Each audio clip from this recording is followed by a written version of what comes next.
O bem viver, uma oportunidade para imaginar outros mundos, de Alberto Acosta.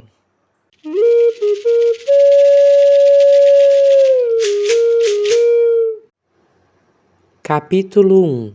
Aprender o caminho do inferno para dele se afastar.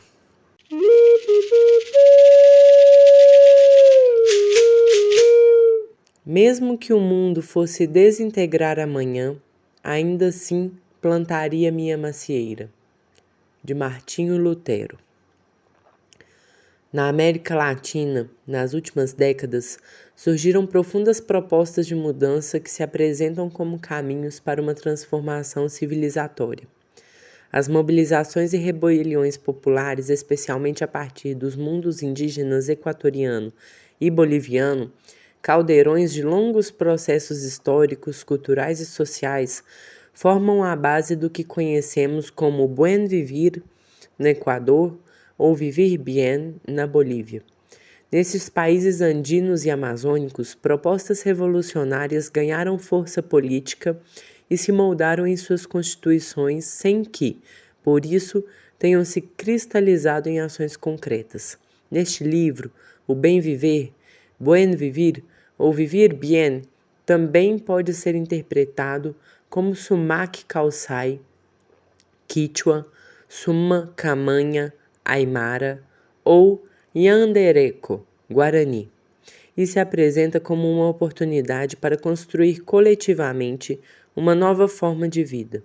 Não se trata de uma receita expressa em alguns poucos artigos constitucionais, e tampouco de um novo regime de desenvolvimento. O bem viver é, essencialmente, um processo proveniente da matriz comunitária de povos que vivem em harmonia com a natureza. Os indígenas não são pré-modernos nem atrasados. Seus valores, experiências e práticas sintetizam uma civilização viva que demonstrou capacidade para enfrentar a modernidade colonial. Com suas propostas, imaginam um futuro distinto que já alimenta os debates globais. O Bem Viver faz um primeiro esforço para compilar os principais conceitos, algumas experiências e, sobretudo, determinadas práticas existentes nos Andes e na Amazônia, assim como em outros lugares do planeta. O bem viver, isto é fundamental, supera o tradicional conceito de desenvolvimento e seus múltiplos sinônimos, introduzindo uma visão muito mais diversificada e certamente complexa. Por isso mesmo, as discussões sobre o bem viver, termo em construção, são extremamente enriquecedoras. O bem viver revela os erros e as limitações das diversas teorias do chamado desenvolvimento. Critica a própria ideia de desenvolvimento, transformada em uma enteléquia que rege a vida de grande parte da humanidade, que, perversamente, jamais conseguirá alcançá-lo. Por outro lado, os países que se assumem como desenvolvidos mostram cada vez mais os sinais de seu mau desenvolvimento, e isso em um mundo em que as brechas separam os ricos e os pobres, inclusive em países industrializados, se alargam permanentemente. A visão de mundo dos marginalizados pela história, em especial dos povos e nacionalidades indígenas, é uma oportunidade para construir outros tipos de sociedades sustentadas sobre uma convivência harmoniosa entre os seres humanos consigo mesmos e com a natureza, a partir do reconhecimento dos diversos valores culturais existentes no planeta.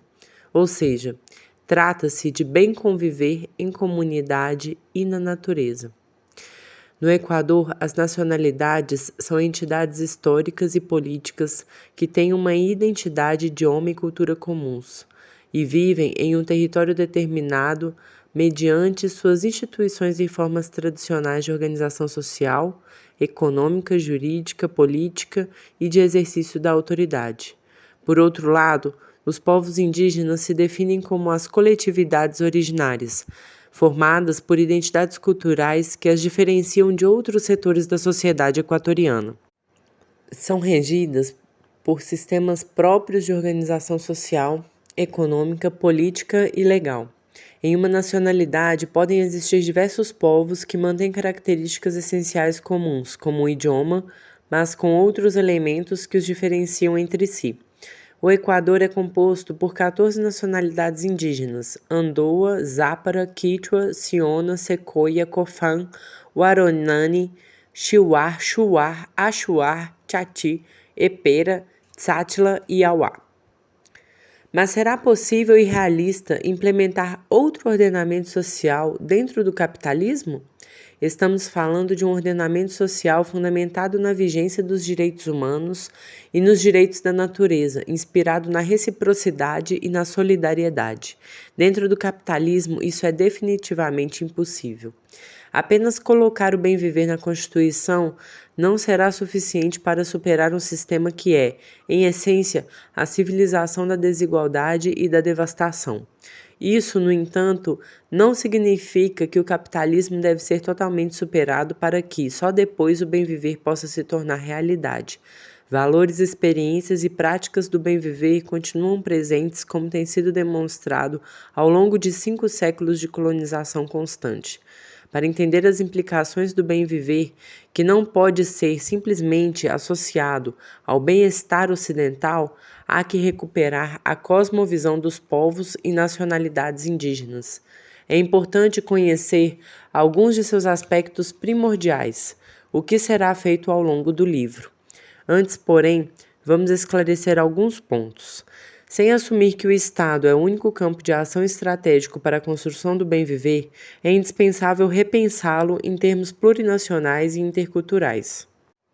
Isso, na verdade, é um compromisso histórico. Não se trata de modernizar o Estado incorporando burocraticamente as dimensões indígenas e afrodescendentes ou favorecendo-lhes espaços especiais como educação intercultural bilíngue apenas para os indígenas ou constituindo instituições para a administração das questões indígenas.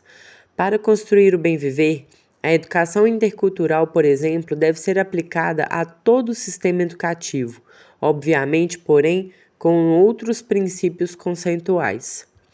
O Estado plurinacional exige a incorporação dos códigos culturais dos povos e nacionalidades indígenas.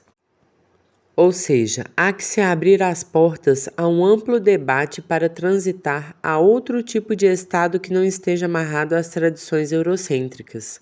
Nesse processo, em que será necessário repensar as estruturas estatais, há que se construir uma institucionalidade que materialize o exercício horizontal do poder.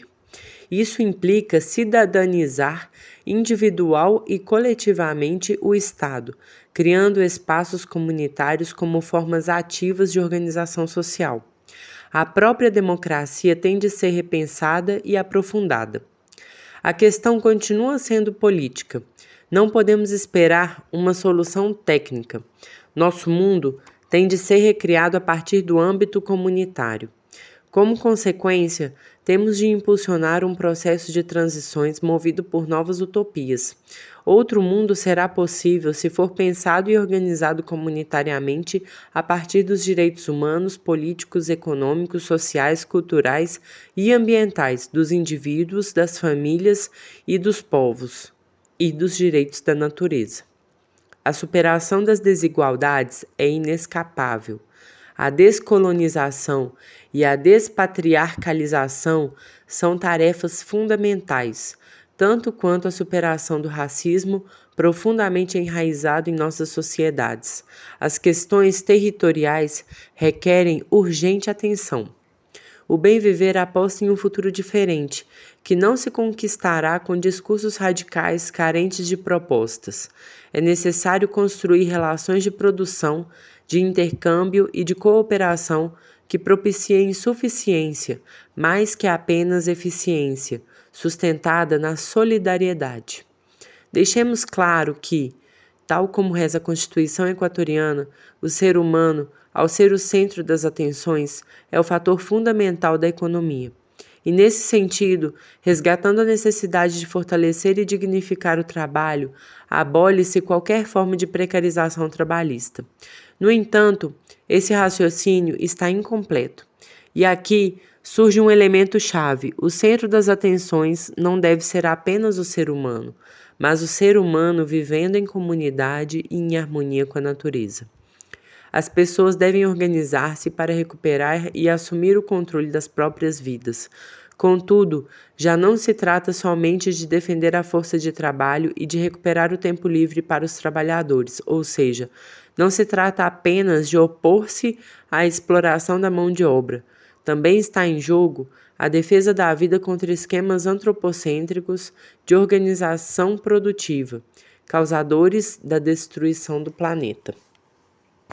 Portanto, urge superar o divórcio entre a natureza e o ser humano. Essa mudança histórica e civilizatória é o maior desafio da humanidade, se é que não se deseja colocar em risco nossa própria existência. É disso que tratam os direitos da natureza, incluídos na Constituição Equatoriana de 2008. A relação com a natureza é essencial na construção do bem viver. No Equador, reconheceu-se a natureza como sujeito de direitos. Esta é uma postura biocêntrica que se baseia em uma perspectiva ética alternativa ao aceitar que o meio ambiente, todos os ecossistemas e seres vivos, possuem um valor intrínseco, ontológico, inclusive quando não tem qualquer utilidade para os humanos. A Constituição boliviana, aprovada em 2009, não oferece o mesmo biocentrismo. Outorgou um posto importante à Pachamama ou Mãe Terra, mas, ao defender a industrialização dos recursos naturais, ficou presa às ideias clássicas do progresso baseadas na apropriação da natureza. Não se trata simplesmente de fazer melhor as mesmas coisas que têm sido feitas até agora, e ainda esperar que a situação melhore. Como parte da construção coletiva de um novo pacto de convivência social e ambiental, é necessário construir espaços de liberdade e romper todos os cercos que impedem sua vigência. Hoje, mais que nunca, em meio à derrocada financeira internacional, que é apenas uma faceta da crise civilizatória que se abate sobre a humanidade, é imprescindível construir modos de vida que não sejam regidos pela acumulação do capital. O bem viver serve para isso, inclusive por seu espírito transformador e mobilizador. É preciso virar a página definitivamente. Estas ideias sintetizam grande parte dos anseios populares andinos e amazônicos, mas apesar de terem sido materializadas em duas constituições, sua aceitação e compreensão vêm sendo impossibilitadas pelo conservadorismo de constitucionalistas tradicionais, demasiadamente atentos às exigências do poder. Aqueles que se veem ameaçados em seus privilégios não cessarão em combatê-las. E o que é mais frustrante, dentro dos governos da Bolívia e do Equador que apoiaram os processos constituintes, são cada vez maiores as ameaças e as críticas às constituições do Buen Vivir ou Vivir Bien.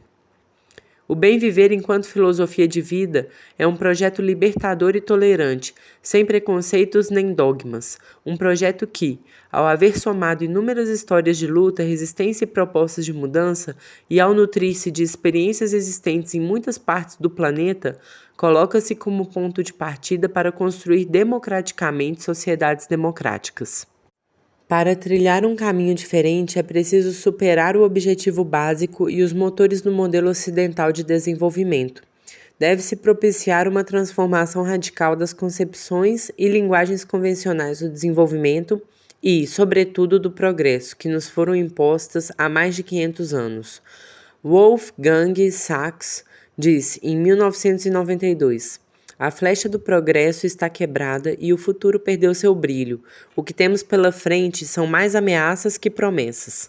Também é preciso identificar o que é realmente importante e necessário, tendo à mão o mapa com as trilhas que não nos convém percorrer.